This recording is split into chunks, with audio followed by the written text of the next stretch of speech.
Il était une fois, dans un lointain pays d'Orient, un charpentier nommé Ali Baba, qui vivait pauvrement avec son épouse.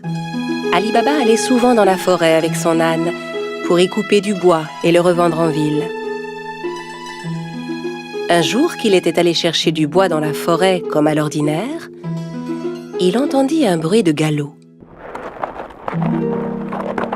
C'était un groupe de cavaliers qui se dirigeait tout droit vers lui. Et les hommes n'avaient rien d'aimable.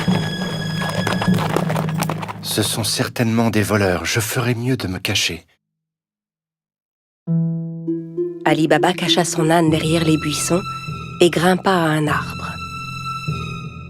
Les hommes arrivèrent et s'arrêtèrent juste sous l'arbre. Ali Baba les compta. Ils étaient 40 exactement.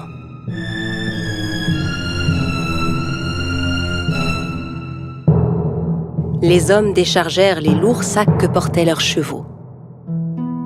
Et Ali Baba comprit alors que ces hommes étaient bien des voleurs. Le chef de la bande se dirigea vers un énorme rocher devant lequel il se mit à crier. « Sésame, ouvre-toi !» Soudain, il se passa une chose incroyable. Le gros rocher glissa sur le côté comme une porte coulissante, laissant apparaître une grotte. Les voleurs entrèrent un par un en portant leurs gros sacs. Quand le dernier fut entré, la porte se referma automatiquement. Ali Baba était médusé par ce qu'il voyait. Au bout de quelques instants, le rocher s'ouvrit à nouveau et les voleurs ressortirent de la grotte. Quand le dernier fut dehors, le chef se tourna vers la porte et ordonna « Sésame, ferme-toi !» Le gros rocher se referma aussitôt et les cavaliers se remirent en selle et s'éloignèrent. Ali Baba descendit de son arbre et s'approcha à son tour du rocher.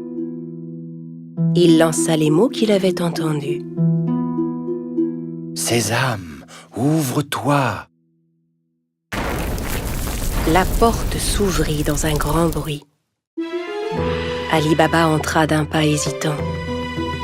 Il fut ébloui de ce qu'il vit. La grotte était remplie d'or, d'argent, d'étoffes rares, de diamants et de pierres précieuses. Il regarda autour de lui, ramassa 3 sacs et sortit de la grotte. Puis il se retourna vers le rocher et lui adressa les mêmes mots que le chef des voleurs. « Sésame, ferme-toi !» Il chargea les sacs sur le dos de son âne et rentra chez lui. Arrivé à la maison, il montra les sacs à sa femme. Elle n'en croyait pas ses yeux et pensa qu'Ali Baba avait volé les sacs. « Où as-tu trouvé tout cet or ?» Ali Baba lui raconta alors tout ce qui s'était passé. Elle était si heureuse. Ils se mirent ensemble à vider les sacs. « Aide-moi à compter ça. Je veux savoir combien d'or nous avons. » « Non, creusons plutôt un trou pour y enterrer cet or. » « Va creuser le trou, j'irai demander une tasse à mesurer à ton frère Cassim. » Cassim, le frère d'Ali Baba, était un riche marchand, mais c'était un homme très cupide. Il n'avait jamais aidé Ali Baba, qui mit sa femme en garde. « Très bien, mais ne lui parle surtout pas de l'or. Personne ne doit savoir. » La femme se rendit chez Cassim pour lui emprunter une tasse à mesurer. Sachant qu'ils étaient très pauvres, Cassim lui demanda « Que veux-tu faire de cette tasse? Tu n'as pas d'argent à mesurer ?» La femme inventa alors un mensonge. Bien sûr, Cassim n'en crut pas un mot. Il mit discrètement un peu de miel sous la tasse avant de la confier à l'épouse d'Ali Baba. La femme rentra chez elle avec la tasse et commença à mesurer l'or. Puis quand ils eurent compté tout leur or, Ali Baba alla l'enterrer dans un grand trou. Quand tout l'or fut bien enterré, la femme d'Ali Baba rapporta la tasse chez son beau-frère. Elle n'avait pas remarqué que de l'or était resté collé sous la tasse. Quand Cassim reprit la tasse, il vérifia aussitôt dessous. En voyant que de l'or y était collé, il fut stupéfait.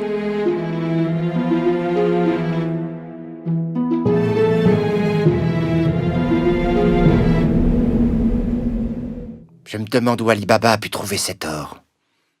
Cassim ne put pas dormir de la nuit. Le lendemain matin, il se leva et se rendit directement chez son frère Ali Baba pour lui montrer l'or collé sous la tasse. Ali Baba, d'où vient cet or? Je croyais que tu étais pauvre. Où l'as-tu trouvé? Ali Baba lui raconta tout et le pria de n'en parler à personne d'autre. Si tu ne me dis pas où se trouve cette grotte, je dirai aux voleurs ce que tu as fait. Mais, Cassim... Ali Baba savait que Cassim ferait ce qu'il disait. N'ayant pas d'autre choix, il conduisit son frère à la grotte. La grotte est juste derrière ce rocher. Maintenant, allons-nous-en d'ici. Les voleurs ne vont pas tarder à revenir. Ali Baba et Cassim rentrèrent chez eux, mais Cassim ne cessait de penser à la grotte. Il prit 2 chevaux avec lui et retourna à la grotte aussitôt. Arrivé devant l'entrée, il récita les mots qu'Ali Baba lui avait indiqués. « Sésame, ouvre-toi » Le gros rocher se mit à bouger et la grotte s'ouvrit. Cassim n'en croyait pas ses yeux. Il était fasciné par le spectacle qui s'offrait à lui, hypnotisé par tout l'or qui brillait. Le plus vite possible, il commença à remplir les sacs qu'il avait apportés avec tout l'or qu'il pouvait. Quand tous ces sacs furent pleins, il retourna vers la sortie. Mais la porte s'était refermée. Et malheureusement, il avait oublié les mots qu'il fallait dire. Il essaya toutes sortes de formules pour ouvrir la grotte. « Porte, ouvre-toi Rocher, ouvre-toi Grotte, ouvre-toi » Mais quels que soient les mots, la porte restait fermée. Cassim commença à paniquer. Il chercha une autre porte, mais n'en trouva aucune. Au bout d'un moment, les voleurs revinrent à leur grotte. Quand ils virent les chevaux de Cassim, ils se méfièrent et sortirent leurs épées. « Sésame, ouvre-toi »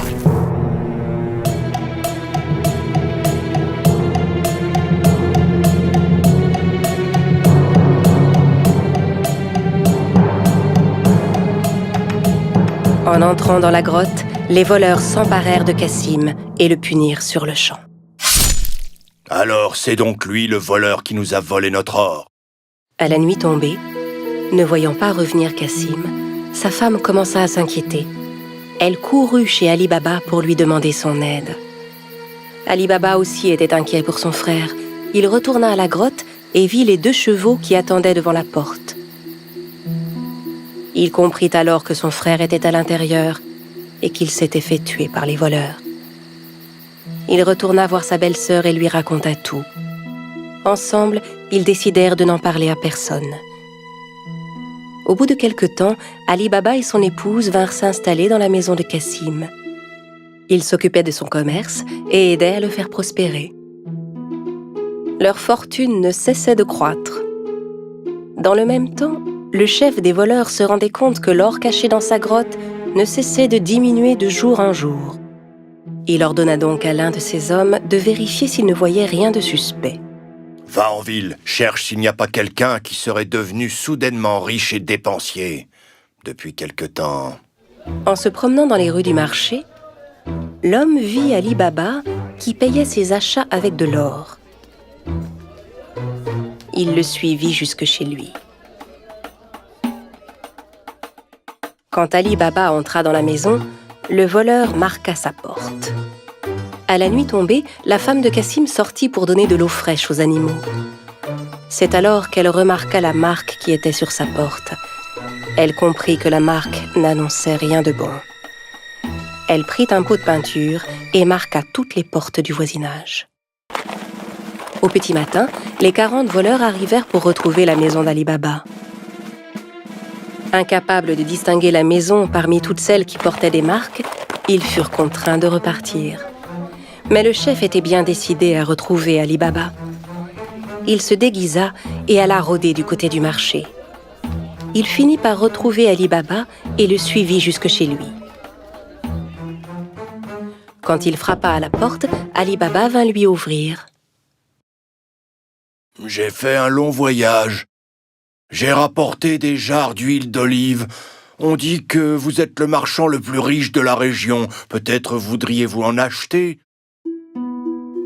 Ali Baba invita le chef des voleurs à venir dîner le soir même, pensant avoir affaire à un marchand. Le voleur apporta avec lui 40 jarres d'huile d'olive chez Ali Baba.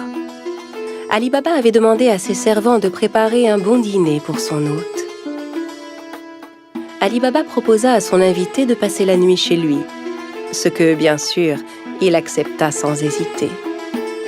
Tandis qu'Ali Baba et le voleur étaient attablés pour dîner, la femme de Cassim voulut s'approcher des jarres d'huile d'olive pour voir.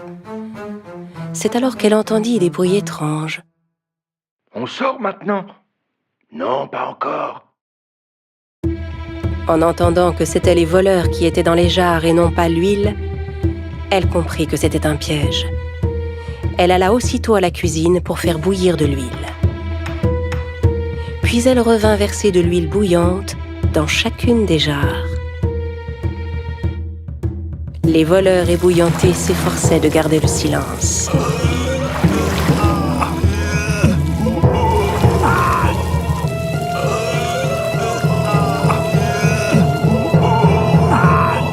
À minuit, quand tout le monde était endormi, le chef des voleurs alla vers les jarres. « Vous pouvez sortir maintenant. » N'ayant aucune réponse, il appela à nouveau.